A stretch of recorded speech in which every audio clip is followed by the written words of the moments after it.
मैं सचिन गौड़ आप सभी का अपने चैनल साई कोचिंग लाइव में स्वागत करता हूं। और बच्चों, आज हम लोग पढ़ने वाले हैं बायोलॉजी के बारे में। और बायोलॉजी के अंदर हम लोग पढ़ेंगे मॉक टेस्ट में। और मॉक टेस्ट का ये लगभग बच्चों 13वां अध्याय है। इस अध्याय के अंदर हम लोगों ने प्रीवियस ईयर के जो क्वेश्चंस हैं उन सभी को इंक्लूड किया है। और आज की जो अभ्यास क्लास है बच्चों, इसमें हम लगभग 30 क्वेश्चनों को इंक्लूड किए हैं, उसी के बारे में हम पढ़ेंगे। ये सभी क्वेश्चन हमारे अनुवांशिक यानी कि जेनेटिक्स टॉपिक से जुड़े हुए होंगे। चलिए बच्चों, क्लास शुरू करते हैं आज की हम। तो सभी बच्चों को करना क्या है, जय हिंद लिखकर सबसे पहले अपनी अटेंडेंस सबमिट करानी है। उसके बाद हम लोग क्लास को कंटिन्यू करने वाले हैं। चलिए बच्चा, पहला क्वेश्चन देखिएगा सभी बच्चे। पहला क्वेश्चन आप लोगों का डिस्प्ले के ऊपर आ चुका है।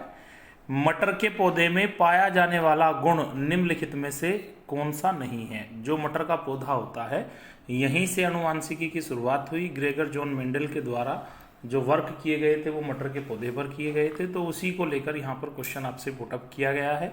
तो पहला आपको बताया गया है बच्चा झुर्रीदार, एक है हरी फली, एक है गोल फली, और एक बच्चा आपको बताया गया गोल बीज। मटर के पौधे के गुण बताए गए हैं यहाँ पर। तो जो मटर के पौधे का गुण नहीं है वो आपको यहाँ पर बताना है। और सभी बच्चों ने करना क्या है, 4 सेकंड के अंदर आप अपने आंसर सभी बच्चों को सबमिट करा देंगे। चलिए बच्चा, बात करते हैं राइट आंसर की। देखिएगा, जो मटर का पौधा होता है बच्चों, उसके जो बीज हैं वो झुर्रीदार होते हैं, ये बात सही है। हरी फली होती है, ये भी बिल्कुल सही है। मटर के बीज सभी जानते हैं कि गोल होते हैं, लेकिन मटर की जो फली होती है बच्चों वो गोल नहीं होती है, बल्कि वो लंबी होती है। इसलिए यहाँ पर जो गलत है वो सी है। लेकिन आप लोगों को बताना है निगेटिवली ट्रू, तो उस हिसाब से आपको परीक्षा में जो आंसर देना है वो सी देना है। सी विकल्प आपका यहाँ पर पूर्ण रूप से सही हो जाता है। चलिए बच्चा, बात करते हैं नेक्स्ट क्वेश्चन के बारे में। अनुवांशिक जो लक्षण हैं उनका वाहक क्या होता है। तो पहला क्वेश्चन हम पढ़ चुके हैं। दूसरा देखिएगा, अनुवांशिक लक्षणों का वाहक किसको माना जाता है। युग्मक को माना जाता है, जिनको हम जाइकोट भी बोलते हैं। एक आपको बताया गया जीन, एक आपको बताया गया अनुवांशिकी, एक आपको बताया गया जर्म कोशिका। एक पीढ़ी से दूसरी पीढ़ी के अंदर जो अनुवांशिक लक्षण ट्रांसफर होते हैं उसका मुख्य कारक क्या होता है। युग्मक, जीन, अनुवांशिकी, एक आपको बच्चों दिया गया है जर्म कोशिका। चलिए तेजी के साथ आंसर सबमिट कराइएगा बच्चा। तो यहाँ पर हम लोग बात करते हैं एक राइट आंसर की। बच्चा, ए आपका यहाँ पर गलत है, सी भी आपका गलत है, डी भी आपका गलत है। जीन वे लक्षण होते हैं जो अनुवांशिक रूप से एक पीढ़ी से दूसरी पीढ़ी तक जा सकते हैं। भारत और विश्व के सभी वैज्ञानिकों ने लगभग 200 ऐसे अनुवांशिक लक्षणों का अध्ययन किया है जो एक पीढ़ी से दूसरी पीढ़ी में ट्रांसफर हो सकते हैं। चलिएगा बच्चा, बात कर लेते हैं क्वेश्चन नंबर 3 की। सभी बच्चे ध्यान से देखेंगे क्वेश्चन नंबर 3 को। वनस्पति भागों या बीजों के बजाय कोशिका के माध्यम से एक नए पौधे का उगना क्या कहलाता है। कुछ पौधे ऐसे होते हैं जिनमें प्रजनन का कार्य बीजों को करना होता है। बीज बोने के बाद एक नया पौधा तैयार हो जाता है। लेकिन कुछ पौधे ऐसे होते हैं जो अपने टिश्यूज के माध्यम से ही क्या कर सकते हैं, एक नए पौधे का निर्माण कर सकते हैं। तो उसके लिए आपके पास बच्चों यहाँ पर 4 विकल्प हैं कोशिकाओं के माध्यम से। एक आपको दिया गया है कोशिका कल्चर, एक आपको दिया गया है पुनः निर्माण, एक बहु विखंडन दिया गया है, एक द्विचर विखंडन दिया गया है। जब कोई पौधा एक अन्य पौधे की उत्पत्ति करता है, वो भी बिना बीजों के, तो उसको हम क्या कहते हैं। 4 विकल्प आपके पास है। तेजी के साथ सभी बच्चे आंसर यहाँ पर दीजिएगा।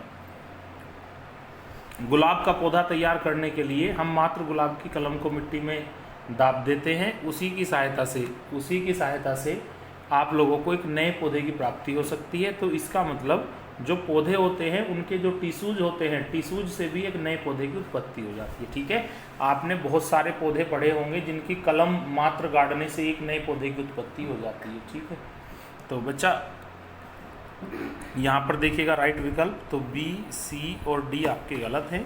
टिश्यू कल्चर यहाँ पर आपका सही है। गुलाब की जो कलम है वो इसका एक बहुत अच्छा एग्जाम्पल है, उससे आप इससे रिलेटेड बात को थोड़ा सा समझ सकते हैं। चलिए बच्चा, क्वेश्चन नंबर 4 देखिएगा। यौन प्रजनन में माता पिता का योगदान कितना होता है। अगर हम एक बच्चे के अंदर अनुवांशिक लक्षणों की बात करते हैं तो उसे माता पिता से कितने लक्षण प्राप्त होते हैं? एक है अपने जीन का आधा, एक है अपने जीन का 3/4, एक है सभी जीन, एक है अपने जीन का 1/4। ये क्वेश्चन आपको कल की क्लास के अंदर भी कराया गया था, तो यहाँ पर हम लोग इसमें बहुत ज़्यादा टाइम नहीं लगाएंगे, तो तेज़ी के साथ आंसर सबमिट कीजिएगा, ठीक है। तो बच्चों यहाँ पर बी, सी और डी आपके गलत हैं, ए आपका सही है। मैं ऑलरेडी ये आपको बता चुका हूँ, हमारे अंदर अपने से पहली पीढ़ियों के जो लक्षण होते हैं वो बच्चा किस फॉर्म में होते हैं, ठीक है। वो आपके 1/2, 1/4, 1/8 और 1/16 और 1/32 होते हैं, पूर्व पीढ़ियों के लक्षण होते हैं। तो पहली माता पिता की पीढ़ी होती है, इसका मतलब 1/2 आपका यहाँ पर राइट आंसर है। दादा दादी नाना नानी की बात करता तो 1/4, उससे पहले की पीढ़ी की बात करता तब 1/8। चलिए बच्चा, जो 1/32 के बाद बचता है वो शेष अन्य पीढ़ियों के लक्षण हो सकते हैं। चलिएगा, बात कर लेते हैं हम लोग नेक्स्ट क्वेश्चन की। क्वेश्चन नंबर 5 आपका डिस्प्ले के ऊपर आ चुका है, सभी बच्चे ध्यान से देखिएगा। गुणसूत्र किससे संबंधित हैं, ठीक है। एक आपको दिया गया है श्वसन से, एक है स्वांगीकरण से, एक आनुवांशिक लक्षणों की संरचना से और एक आपको दिया गया है पोषण से।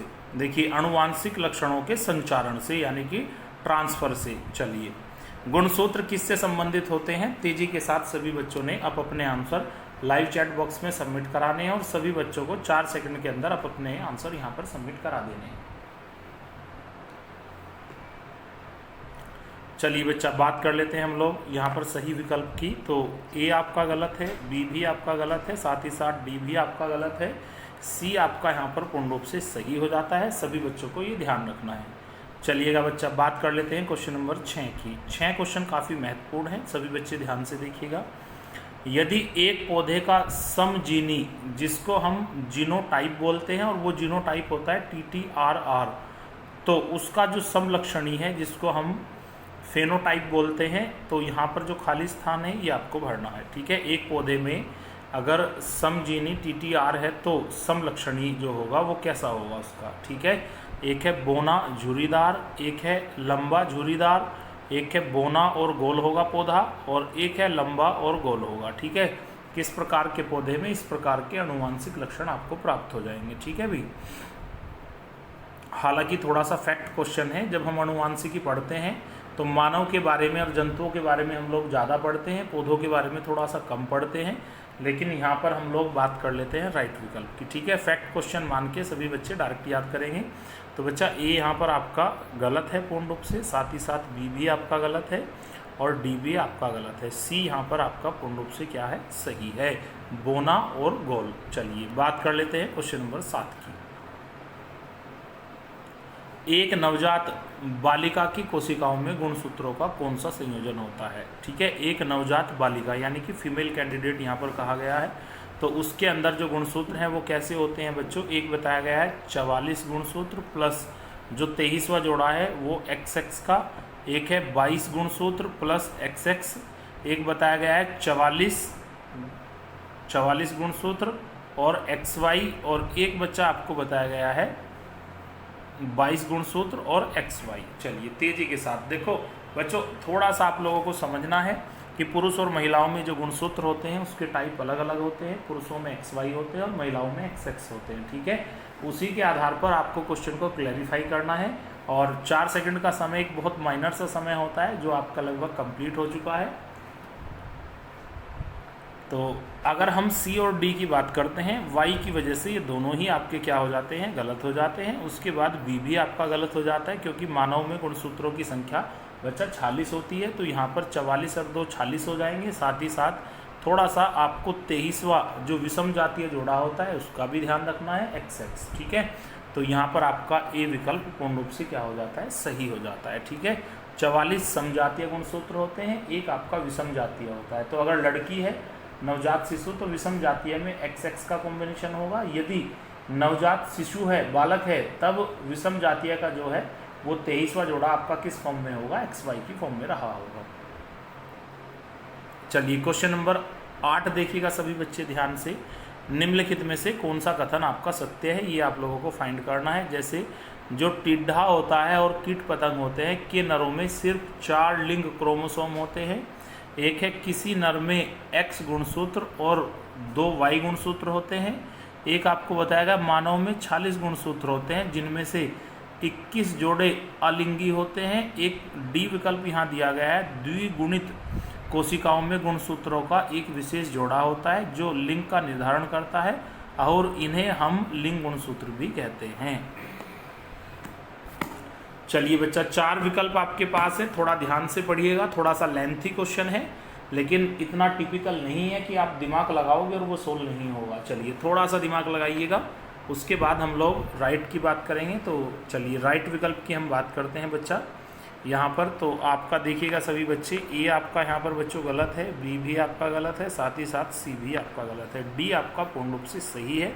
द्विगुणित कोशिकाओं में गुणसूत्रों का एक विशेष जोड़ा होता है जो 23वां जोड़ा होता है, और 23वां जोड़ा ही क्या कार्य करता है, लिंग निर्धारण का कार्य करता है। इन्हें हम लिंग गुणसूत्र भी कहते हैं।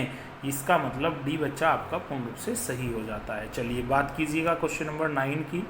काफ़ी खास क्वेश्चन है और बहुत आसान है। एक सामान्य मानव के शरीर में जो कोशिका होती है, उन कोशिकाओं में क्रोमोसोम की संख्या कितनी होती है? हिंदी में गुणसूत्र कहा जाता है और बच्चा इंग्लिश में क्रोमोसोम कहा जाता है। उनकी संख्या कितनी होती है? 23, 43, एक आपको दिया गया है 44, एक 45 भी यहाँ पर मौजूद है, 46 भी मौजूद है। मानव के शरीर में क्रोमोसोम की संख्या कितनी होती है? तेजी के साथ सभी बच्चों ने रिप्लाई करना है। चलिए बच्चा, राइट आंसर देखिएगा सभी बच्चे ध्यान से। ए आपका यहाँ पर गलत है, बी भी आपका गलत है, सी भी आपका गलत है। मानव के अंदर 23 जोड़ी यानी कि 46 गुणसूत्र होते हैं। चलिए बात कीजिएगा क्वेश्चन नंबर 10 की। बच्चे का लिंग निर्धारण कौन करता है? एक है गुणसूत्र, एक माँ का रक्त समूह, एक माता पिता का RH फैक्टर, एक दिया गया है पिता का रक्त समूह। कोई भी बच्चा है, वो लड़का होगा या लड़की होगा, तो ये किस चीज़ पर डिपेंड करता है आप लोगों को तेजी से बता देना है। चलिए, बच्चे का लिंग किसके द्वारा निर्धारित किया जाता है? गुणसूत्र, माँ का रक्त समूह, या पिता का रक्त समूह, या माता पिता का RH फैक्टर। 4 ऑप्शन आपके पास मौजूद है। इतना टाइम आप लोग नहीं लगाओगे, तेजी के साथ देखिएगा सभी बच्चे। तो यहाँ पर आपका डी बच्चा गलत है, सी भी आपका गलत है, साथ ही साथ बी भी आपका गलत है। जो गुणसूत्र होते हैं वही निर्धारण करते हैं कि आने वाली जो संतान है वो लड़का होगा या लड़की होगी। ठीक है, आगे देखिएगा क्वेश्चन नंबर 11। ये भी काफ़ी महत्वपूर्ण क्वेश्चन है बच्चा। निम्नलिखित में से कौन सा कथन सत्य है, ये आप लोगों को यहाँ पर बताना है। यहाँ पर बच्चों 4 विकल्प आपको दिए गए हैं। चलिए, अब आपको बताया गया है ए, मानव गुणसूत्रों में 42 ऑटोसोम्स और 4 लिंग गुणसूत्र होते हैं।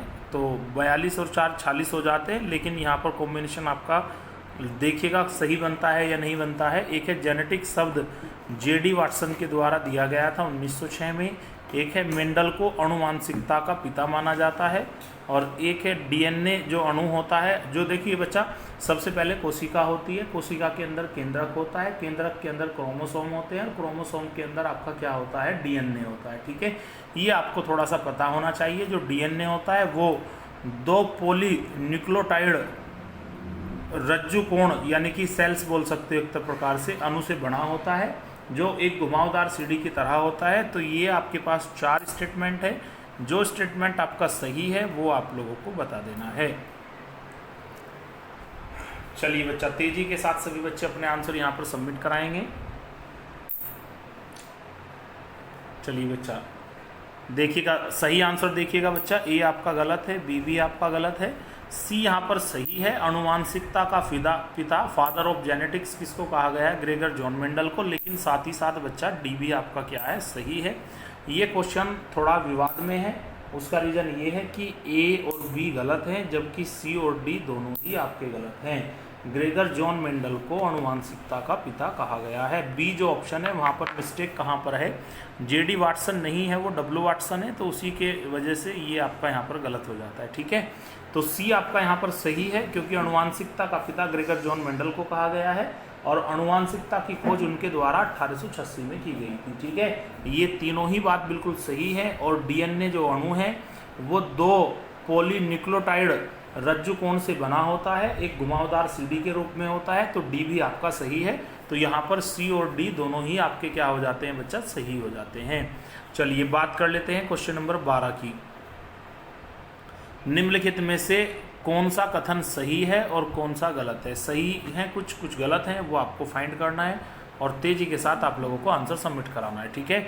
मटर का पौधा मेंडल द्वारा कार्य करने के लिए चुना गया था।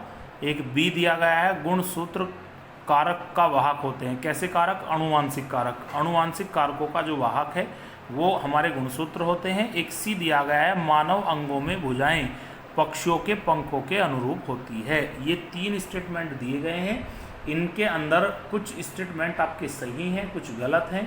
जो गलत है वो भी आपको फाइंड करने हैं, जो सही हैं वो भी आपको फाइंड करने हैं। चलिए बच्चा, तेजी के साथ आप लोगों को अपने आंसर यहाँ पर सबमिट कराने हैं। बात कर लेते हैं बच्चों राइट आंसर की। आज की जो क्लास है वो थोड़ी सी फास्ट होने वाली है। आप लोगों को करना क्या है, तेजी के साथ क्वेश्चन को पढ़ना है और फटाफट अपने आंसर यहाँ पर सबमिट करा देने हैं। ग्रेगर जॉन मेंडल ने जब अनुवांशिकता की खोज की तो उनके सभी प्रैक्टिकल मटर के पौधे पर किए गए थे, इसलिए ये ठीक हो जाता है। और हमारे अंदर जो अनुवांशिक कारक है उनका जो वाहक है वो किसको माना जाता है? गुणसूत्रों को माना जाता है। तो ए और बी दोनों सही हैं, लेकिन मानव अंगों में भुजाएं पक्षियों के पंखों के अनुरूप होती है। सी यहाँ पर आपका गलत है। इसके अकॉर्डिंग सभी बच्चे आंसर देंगे तो आप देखेंगे कि ए आपका यहाँ पर गलत हो जाता है। बी आई थिंक आपका सही है, क्योंकि बी और बी सही है, सी और ए नहीं, ये बी भी आपका गलत है बच्चा, ठीक है। क्योंकि हमारे 2 सही हैं, ए और बी सही हैं और सी गलत है। तो इस लिहाज से आपका सी जो विकल्प है वो ज़्यादा सही है। तो आप लोगों को ध्यान रखना है कि मटर के पौधे पर कार्य सबसे पहले किसके द्वारा किया गया था अनुवांशिकी को लेकर? ग्रेगर जॉन मेंडल के द्वारा। साथ ही साथ जो हमारे गुणसूत्र हैं वो अनुवांशिक कारकों का वाहक होते हैं। तो ए और बी सही हैं, सी आपका यहाँ पर पूर्ण रूप से गलत है। चलिए बच्चा देखिएगा क्वेश्चन नंबर 13 के बारे में भी हम लोग पढ़ लेते हैं। लैंगिक प्रजनन में क्या चीज़ शामिल होती है? लैंगिक प्रजनन में क्या चीज़ शामिल होती है? तो लैंगिक प्रजनन में समान लिंग और 2 जनक होते हैं। एक विपरीत लिंगों और एक जनक होता है, विपरीत लिंगों और 2 जनक होते हैं। कोई भी लिंग और एक जनक होता है, ठीक है। अगर लैंगिक प्रजनन है तो उसकी कंडीशन क्या है? चलिए बच्चा, बहुत ही सिंपल सा क्वेश्चन है, एक कॉमन सा क्वेश्चन है। अगर लैंगिक प्रजनन की बात करते हैं तो लैंगिक प्रजनन की कंडीशन क्या होती है? चलो मैं आपको पहले एक्सप्लेन करता हूँ, उसके बाद हम लोग आंसर की तरफ बढ़ेंगे। देखिएगा, जो मानव होता है उसको आप लेकर चलिएगा थोड़ा सा।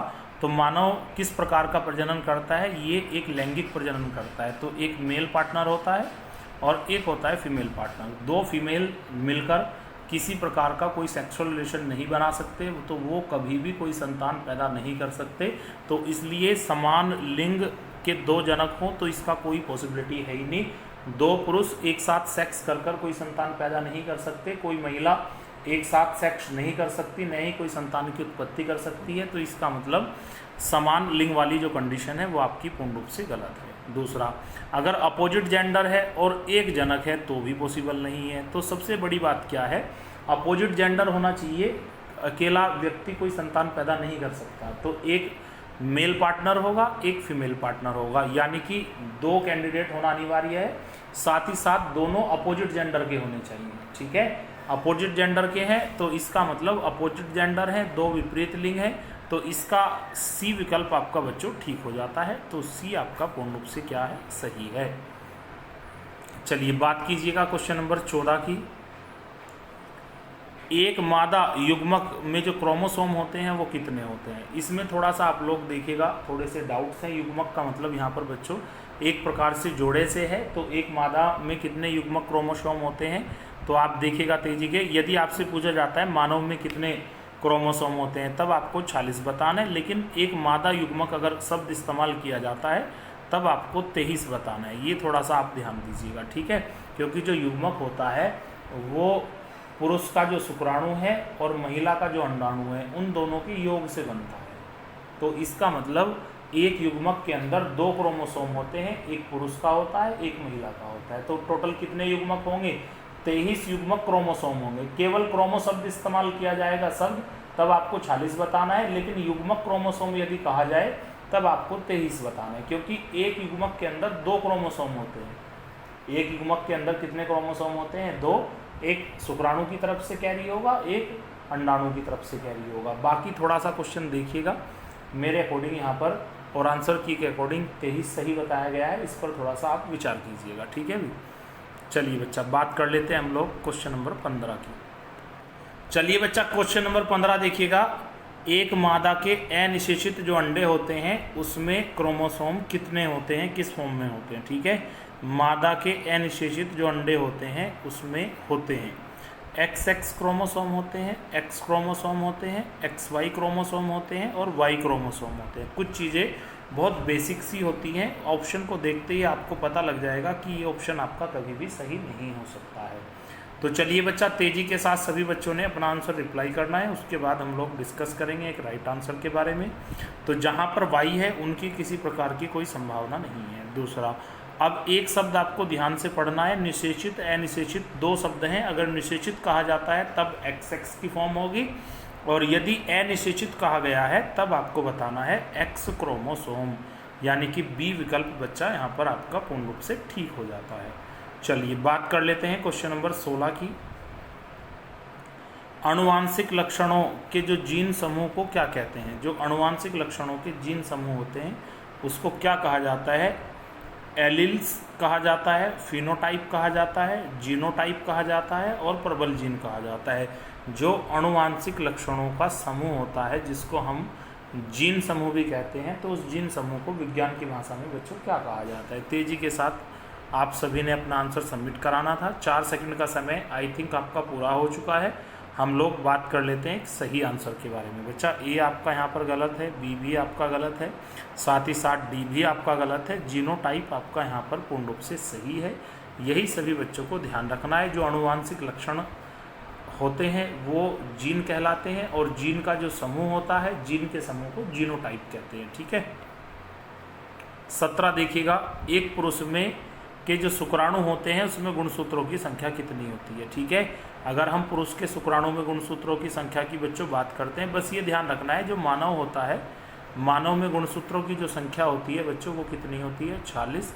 लेकिन पुरुष शुक्राणु में गुणसूत्रों की संख्या अगर आपसे कहा गया है तो यहाँ पर फिर आपको आंसर बताना है 23। थोड़ा सा इन चीज़ों को हम लोग कल भी क्लैरिफाई करेंगे, लेकिन फिलहाल अभी ध्यान रखना है यदि मानव कहा जाए तो 40 बताना है, मादा कहा जाए तो भी 23 बताना है, और पुरुष कहा गया है तो भी आपको क्या बताना है, 23 बताना है। ठीक है, चलिए बात कर लेते हैं हम लोग नेक्स्ट क्वेश्चन की।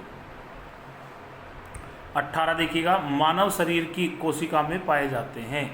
मानव शरीर की जो कोशिकाएं होती हैं उन कोशिकाओं में कितने जोड़ी गुणसूत्र पाए जाते हैं, 21, 22, 20 जोड़ी और एक 23 जोड़ी। चलिए अब की बार क्वेश्चन थोड़ा सा अलग है, तेजी के साथ सभी बच्चों ने अपना आंसर सबमिट करा देना है। मानव शरीर में जो सेल्स होती है, सेल्स के अंदर मैं बता चुका हूँ केंद्रक होता है, केंद्रक के अंदर क्रोमोसोम होते हैं। जो क्रोमोसोम होते हैं वो जोड़ों की फॉर्म में होते हैं। तो मानव की जो कोशिका होती है वो प्रत्येक कोशिका के अंदर कितने जोड़ी क्रोमोसोम होते हैं। तो राइट आंसर देखिएगा बच्चा 46 होते हैं। 46 का मतलब आपका 23 जोड़े होते हैं। ठीक है, तो आपका डी विकल्प यहाँ पर पूर्ण रूप से सही हो जाता है। चलिएगा क्वेश्चन नंबर 19 देखिएगा। प्रजातियों में, उसके बाद खाली स्थान आपको दिया गया, प्रजातियों में जीवित रहने का लाभ प्रदान कर सकता है अथवा केवल आनुवंशिक कर्म में योगदान प्रदान कर सकता है। क्या चीज़ प्रदान कर सकता है, प्रजातिकरण, परागकण, परिवर्तन और निषेचन। चलिए तेजी के साथ रिप्लाई कीजिएगा। प्रजातियों में फिर खाली स्थान दिया गया है, जीवित रहने का लाभ प्रदान कर सकता है अथवा केवल आनुवंशिक कर्म में योगदान प्रदान कर सकता है, उसको हम क्या कहते हैं। तेजी के साथ आपने आंसर सबमिट कराना है बच्चा। लगभग 4 सेकंड आपकी कंप्लीट हो चुकी हैं। ए आपका बच्चा यहाँ पर गलत है, बी भी आपका गलत है, साथ ही साथ डी भी आपका गलत है। परिवर्तन आपका सही है। प्रजातियों में जो परिवर्तन होता है वो जीवित रहने का लाभ प्रदान कर सकता है। 2 प्रजातियों में जो भिन्नता होती है उसका हमेशा उस जीव को क्या मिलता है, लाभ मिलता है। ये चीज़ आप लोगों को ध्यान रखनी है। चलिए बात कीजिएगा क्वेश्चन नंबर 20 की। माता पिता से संतान में शारीरिक या मानसिक गुणों का संचरण क्या कहलाता है। जब माता पिता अपनी संतान को कुछ आनुवांशिक लक्षण देते हैं तो वो चीज़ क्या कहलाती है आपके लिए बच्चों, वंश कहलाती है, रूपांतरण कहलाता है, कर्मिक विकास कहलाता है या आनुवांशिकता कहलाता है। एक छोटा सा हिंट आपको मैं ऑलरेडी दे चुका हूँ, उसी के बिहाफ पर आपको तेजी के साथ क्वेश्चन नंबर 20 का आंसर लाइव चैट बॉक्स में सबमिट कराना है। जो बच्चे चैनल के साथ नए जुड़े हैं उन सभी को ईमानदारी के साथ चैनल को सब्सक्राइब कर लेना है। चलिए बच्चा बात कर लेते हैं राइट आंसर की। तो यहाँ पर आपका ए गलत है, बी भी आपका गलत है, साथ ही साथ सी भी आपका गलत है। आनुवांशिकता कहा जाता है, डी आपका यहाँ पर सही है। माता पिता से बच्चों में जो शारीरिक और मानसिक लक्षण पहुँचते हैं उनको हम लोग क्या बोलते हैं? आनुवांशिकता बोलते हैं। चलिए क्वेश्चन नंबर 21 देखिएगा सभी बच्चे ध्यान से। निम्नलिखित रोगों में से कौन सा एक आनुवांशिकता का विकार है? तो यहाँ पर बीमारी बताई गई हैं 4। कुछ बीमारी बच्चों ऐसी होती हैं जो आनुवांशिक रूप से हमें माता पिता से मिलती हैं। तो एक है थैलेसीमिया, एक आपको बताया गया एनीमिया, एक आपको बताया गया रतौंधी, एक आपको बताया गया कैंसर। माता पिता से जो बीमारी आपको विरासत में मिलती है उस बीमारी को आनुवांशिक बीमारी कहा जाता है। तो आनुवांशिक बीमारी आपकी कितनी है बच्चों? यहाँ पर 4 है।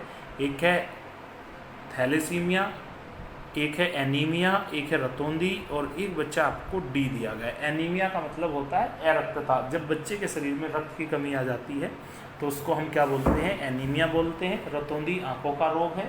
तो यहाँ पर बच्चों देखिएगा आपका जो राइट आंसर है वो क्या है।